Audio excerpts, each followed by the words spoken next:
A ver, ¿qué pasa cuando una crisis global como una pandemia obliga a que nuestros sistemas de justicia improvisen, así, de la noche a la mañana? Y si esa improvisación pone en jaque nuestros derechos más fundamentales. Hoy vamos a meternos de lleno a entender el derecho convencional, que es como una poderosa red de protección y que quizá, solo quizá, sea la respuesta a los grandes desafíos de la justicia moderna. Todo esto basado en un compendio de ensayos fascinantes sobre el tema.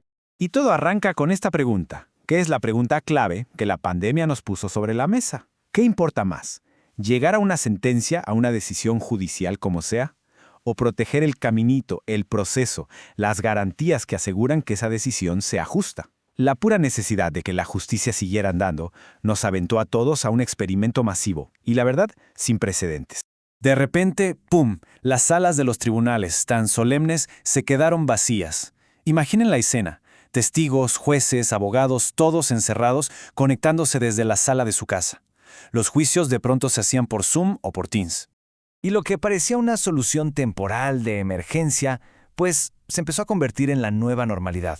Esto de la justicia a distancia o la ciberjusticia se implementó rapidísimo, a veces de forma súper caótica. Y claro, empezaron a surgir un montón de dudas sobre si de verdad funcionaba y si era parejo para todos.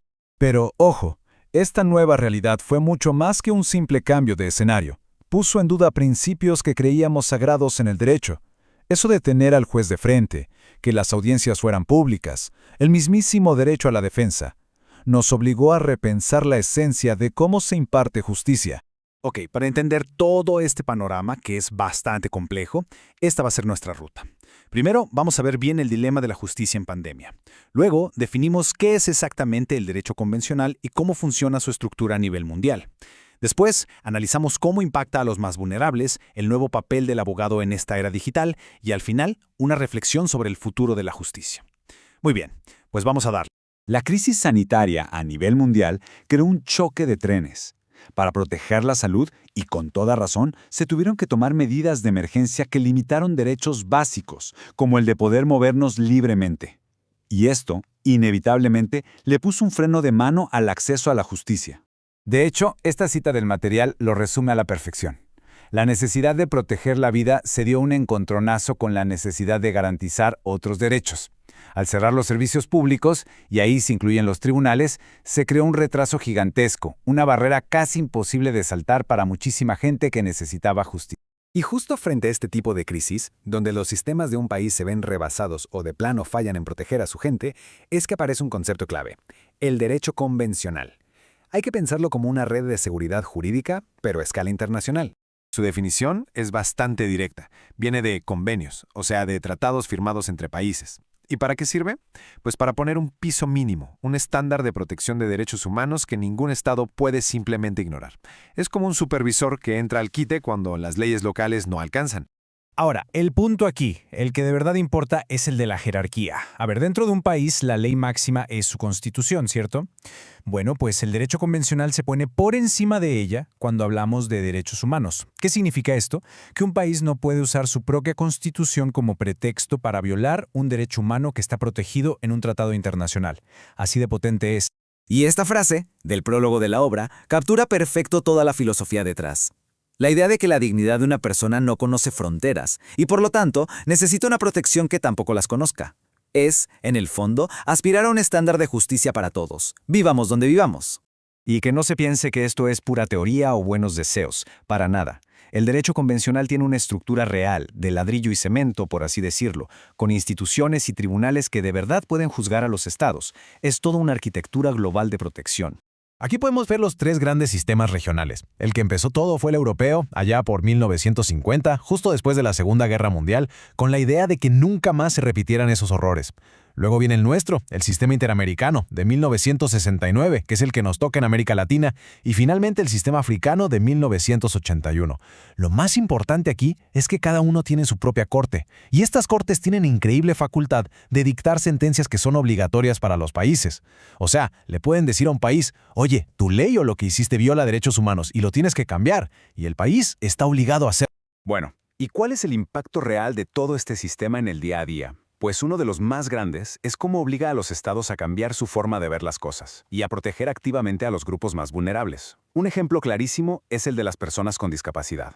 Esto ilustra perfectamente esa evolución en el pensamiento. El derecho convencional fue el motor que nos empujó a dejar atrás modelos viejísimos que veían a la persona como el problema para llegar al modelo social. Y aquí el giro es total. La idea central es que la discapacidad no está en la persona, sino en las barreras que le pone la sociedad. El objetivo ya no es arreglar o normalizar a la persona, sino garantizarle dignidad, inclusión y los mismos derechos que a todos.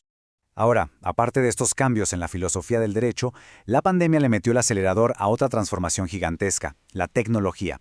Así como la justicia tuvo que aprender a operar a distancia, la profesión de abogado está enfrentando un cambio de era.